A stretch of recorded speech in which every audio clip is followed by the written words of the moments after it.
General Anil Chauhan, Chief of Defence Staff, General Manoj Pandey, Chief of Army Staff, Mr.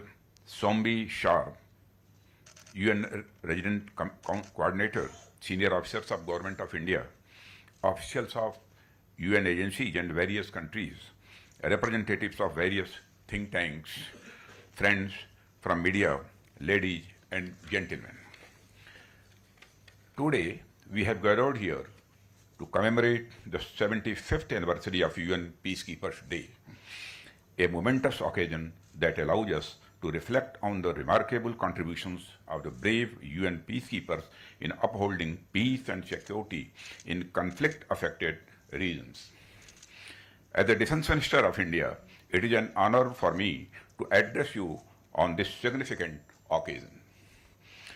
The primary goal of the United Nations, as stated in Article 1 of the UN Charter, is to maintain international peace and security.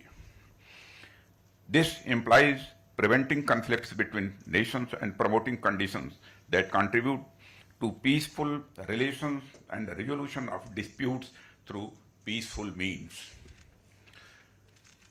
Friends, there is no specific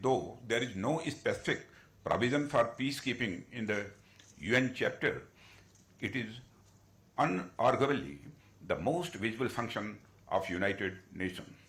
In May 1948, the UN Security Council sent 36 unarmed military observers to the Middle East as the first UN peacekeepers.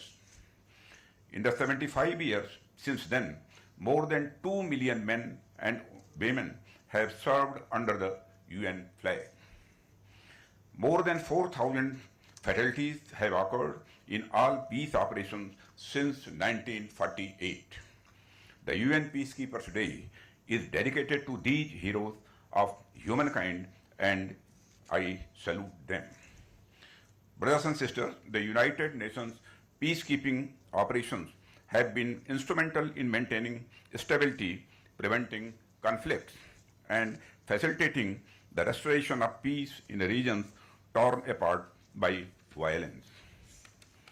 Friends, let me try to explain how I believe the demand is generated for UN peacekeeping operations whenever a conflict erupts between two or more parties, it is generally harmful to the direct and indirect stakeholders.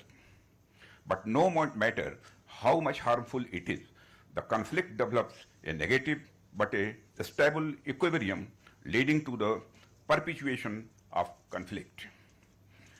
This is because when one side harms or kills the other side, then the other side is filled up with the feelings of revenge and resentment. Then the second party also tries to harm the first party. And human nature being what it is, the cycle has a tendency to continue. That is why I believe that conflicts tend to have an inbuilt momentum of their own, which provides support for its own continuation, a sort of stable and a negative equilibrium. So, to come out of this state of negative equilibrium, the conflicting parties themselves decide that they need some external interventions or support. And this external intervention is provided by the UN peacekeeping mission. Friends, the most significant aspect of UN peacekeeping missions is that these missions operate with the consent of the parties involved in the conflict. It is not thrust upon the local communities or parties from the outside, rather the demand for the same emerges from within. The UN peacekeepers work towards building the confidence of the conflicting parties in the peace process. They try to put a brake on the continuation of the conflict, and this halt, howsoever temporary it may be, gives time to the conflicting parties to step back, think, and come up with some political solutions.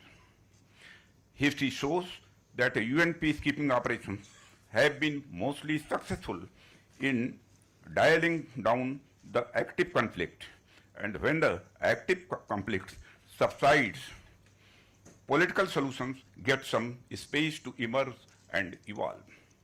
Friends, now let me explain the supply side of the UN peacekeeping missions as evidenced by the enthusiastic global support for such missions. This can be explained through the economic concept of externalness, and an externality is a cost or benefit caused by an actor that is not internalized by the actor, that is not suffered or enjoyed by the same actor. An externality can be good or bad, as positive externality or negative externality.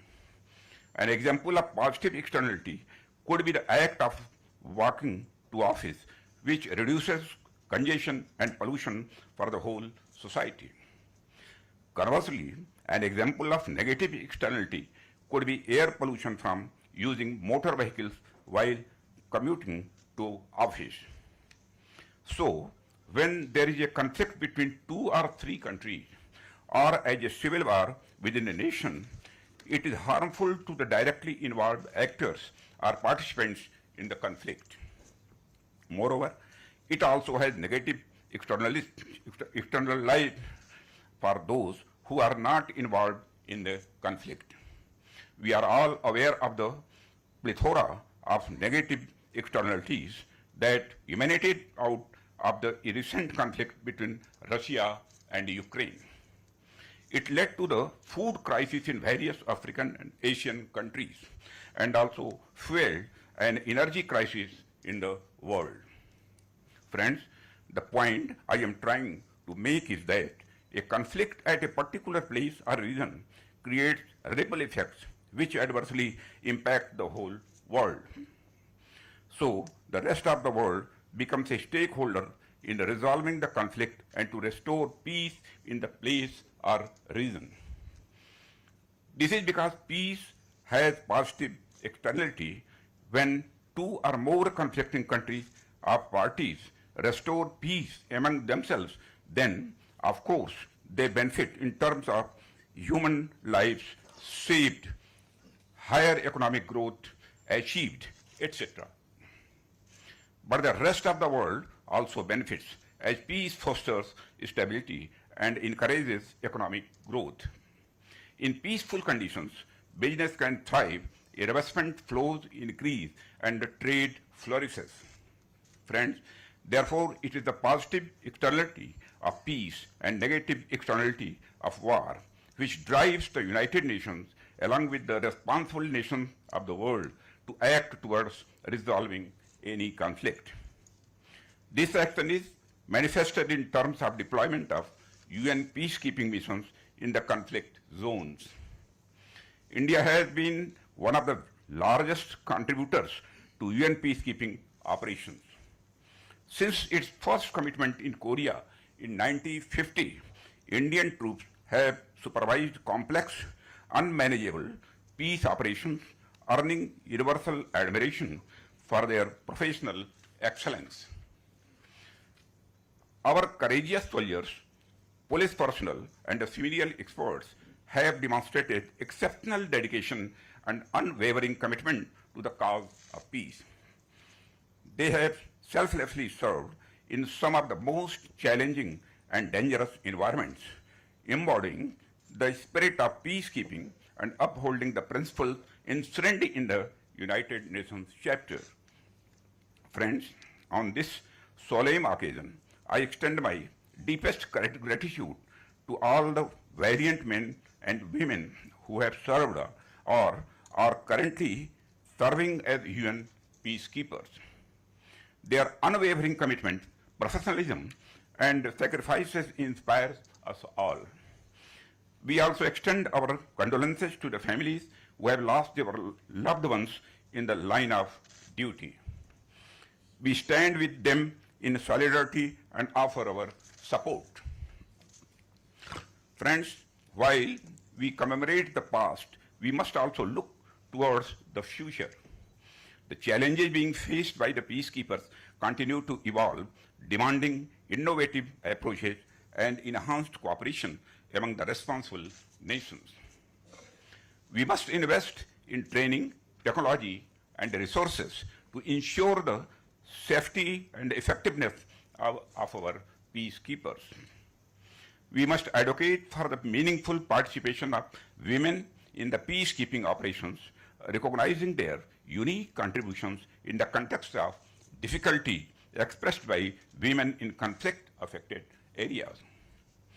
Friends, it is also important to look at the entire UN ecosystem and what we can do to improve it.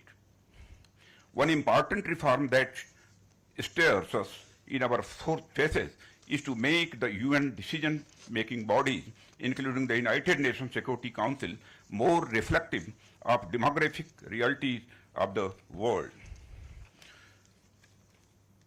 When India, the most populous nation of the world, does not find a seat as a permanent member of the United Nations Security Council, it tends to undermine the moral legitimacy of the United Nations.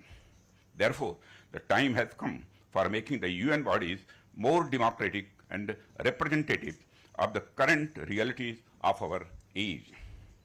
Brothers and sisters, to conclude, I would like to say that as we celebrate this momentous occasion, let us reaffirm our commitment to the principles of the United Nations. Let us honor the sacrifices of our peacekeepers by working tirelessly to build a more just, peaceful, and inclusive world. Let us renew our commitment to promoting dialogue, understanding, and cooperation among nations and within the nations. Together, we can build a future where every individual can live in peace, harmony, and with dignity. Thank you very much. Jai Hind.